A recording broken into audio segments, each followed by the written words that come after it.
For more informative videos, please subscribe my channel and press the bell icon to get new video at time. Like the video and comment in comment section about video. आज मैं आप लोगों को भारतीय film industry के चंद ऐसे मशहूर और नामवर अदाकारों के बारे में बताने जा रहा हूं, जिन्होंने आसमान को छू लेने वाली शोहरत की बुलंदियों पर पहुंचने के बाद अचानक अपने मजहब और इस्लाम के लिए फिल्मी दुनिया छोड़ दी। वनूद खन्ना। आप ये जानकर दंग रह जाएंगे कि वनूद खन्ना पाकिस्तान के मशहूर शहर पेशावर में एक हिंदू खानदान में पैदा हुए थे, मगर हिंदुस्तान की तकसीम के बाद वनूद खन्ना की फैमिली पेशावर से भारतीय शहर मुंबई में मुंतकिल हो गई थी। इन्होंने 1968 में अपनी पहली फिल्म मेरे अपने से काम का आगाज किया, जिसके बाद वनूद खन्ना आगे बढ़ते चले गए, यहाँ तक कि इनकी अदाकारी और शोहरत इस कदर बुलंद मुकाम तक पहुँच गई कि इनके बगैर भारतीय फिल्म का कामयाब होना नामुमकिन दिखाई देने लगा। अपने कैरियर की ऐन बुलंदी पर पहुंचने के बाद 1982 में इन्होंने अचानक एक ऐसा फैसला किया कि पूरा भारत और भारतीय फिल्म इंडस्ट्री हैरान रह गई।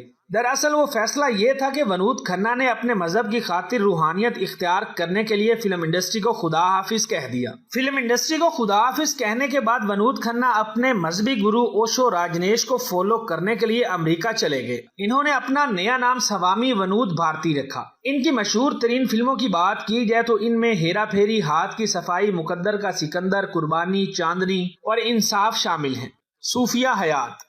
नाज़रीन, सूफिया हयात सिर्फ अदाकारा ही नहीं बल्कि मशहूर सिंगर, एक्टर और मॉडल भी रह चुकी हैं। यही वजह है कि बरतानिया में पैदा होने वाली सूफिया हयात की बरतानिया के डांस क्लब से भारतीय ड्रामा सीरीज और भारतीय फिल्म इंडस्ट्री तक पहुंचने और फिर अपने मजहब के लिए भारतीय फिल्म इंडस्ट्री को छोड़ने का ऐलान करने तक का सफर इंतहाई नाकाबिले यकीन है। सूफिया हयात ने अपने कैरियर का आगाज बरतानिया के शराब खानों में क्लब डांस करने से किया, जिसके बाद सन 2000 में सिर्फ 16 साल की उम्र में इन्होंने भारतीय शोबिस इंडस्ट्री और फिर ड्रामा सीरीज में कदम रखा। ड्रामा सीरीज करने के बाद बिल आखिर शोहरत हासिल होने पर 2008 में इन्होंने अपनी पहली फिल्म कैश एंड कैरी से फिल्मी डेब्यू किया। इसके बाद इन्होंने भारतीय फिल्मों में काम करके इंडियन फिल्म इंडस्ट्री को कई ब्लॉकबस्टर फिल्में दी, जिनमें 6X और अक्सर 2 सरे फहरिस्त हैं। 2013 में इन्होंने बिग बॉस 7 में हिस्सा लिया तो इनकी खूबसूरती और इनके करवी जिस्म का चर्चा दुनिया भर में होने लगा। तभी तो इन्हें 2013 में ही दुनिया की 100 सबसे ज्यादा सेक्सी एक्ट्रेस में शामिल कर लिया गया।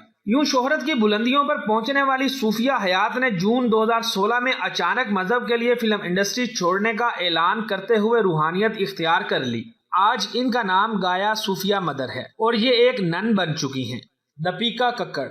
आज की तारीख के मुताबिक इनकी उम्र 35 साल है। इन्होंने अपनी शोबिस कैरियर का आगाज 2010 में रिलीज होने वाली इंडिया की मशहूर ड्रामा सीरीज नैयर बड़े तेरे नैना देवी से किया। इसके बाद इन्होंने पीछे मुड़कर नहीं देखा। दीपिका कक्कड़ ने 2018 में भारत के मशहूर तरीन लाइव शोज में से एक बिग बॉस में न सिर्फ हिस्सा लिया बल्कि जीत भी अपने नाम की। बिग बॉस 12 जीतते ही शोहरत की बुलंदियों पर पहुंचने वाली दीपिका कक्कड़ पर फौरन फिल्मी दुनिया के दरवाजे भी खुल गए। उसी साल 2018 में ही इन्होंने पलटन नामी इंडिया की मशहूर फिल्म से अपने फिल्मी कैरियर का आगाज किया। इनकी ये फिल्म बॉक्स ऑफिस पर कामयाब रही। अपनी पहली ही फिल्म की कामयाबी से अपने ख्वाब की तकमील पर पहुंचने वाली दीपिका कक्कड़ ने इसी साल 2018 में अचानक हिंदू मजहब छोड़कर न सिर्फ इस्लाम कबूल कर लिया बल्कि इस्लाम के लिए फिल्मी दुनिया को खैराबाद कहने का भी ऐलान कर दिया।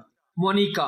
दिलचस्प बात यह है कि इनके वालिद हिंदू और इनकी वालदा ईसाई हैं। मोनिका ने भारतीय फिल्मों में बतौर मेन अदाकारा काम करने का सुहाना ख्वाब पूरा करने के लिए बचपन से ही शोबिस इंडस्ट्री में कदम रख दिया। बेशुमार कुर्बानियों और अनथक मेहनत के बाद बिल आखिर मोनिका फिल्म इंडस्ट्री तक पहुंच गई, मगर शोहरत की बुलंदियों को छूते ही जब इन्हें दिली सुकून हासिल करने के लिए इस्लाम की सच्चाई का पता चला तो इन्होंने 30 मई 2014 को न सिर्फ इस्लाम कबूल कर लिया बल्कि इस्लाम के मुताबिक जिंदगी गुजारने के लिए फिल्म इंडस्ट्री से भी किनारा कशी इख्तियार कर ली ताकि वो अपनी आखिरत को संवार सके।